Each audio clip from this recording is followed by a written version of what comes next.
Bonjour à tous, nous avons les 30 députés Horizon et Indépendants arrêté notre déclaration politique qui sera transmise au bureau de l'Assemblée nationale.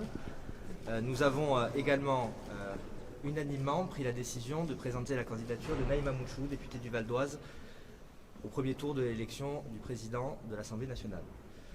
Ce choix porte sur des valeurs, porte sur une coloration politique à laquelle nous appartenons. Pour la plupart d'entre nous, dans le cadre des élections législatives, nous avons porté l'étiquette Horizon, même si nous avons quelques députés qui nous ont rejoints et qui sont indépendants de la démarche partisane.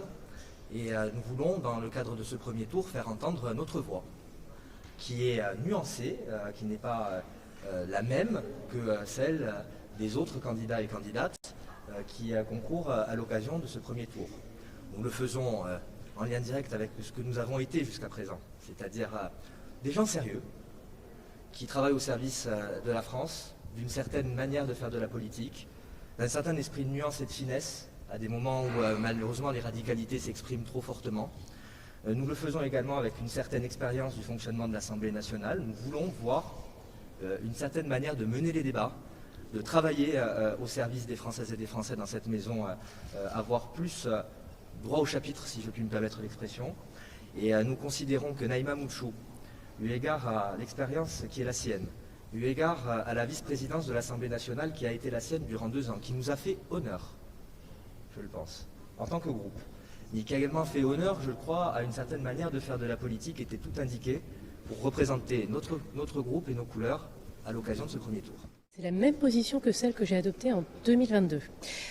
Le Front républicain, il a fonctionné pendant la campagne, c'est une chose. Il se trouve qu'il y a eu un résultat à l'issue de ces élections. Et je considère que ce résultat qui est sorti des urnes doit être respecté. C'est le choix des Français. On peut être mal à l'aise, on peut être en désaccord. Je fais partie de ces gens qui sont mal à l'aise à l'issue de ces élections, mais je considère qu'il doit être respecté.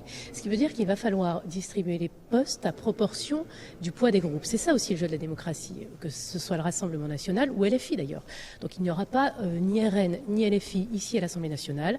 Encore une fois, le respect de la démocratie, c'est de pouvoir distribuer les responsabilités à tous, d'essayer de maintenir cet équilibre parce que c'est un enjeu de représentativité.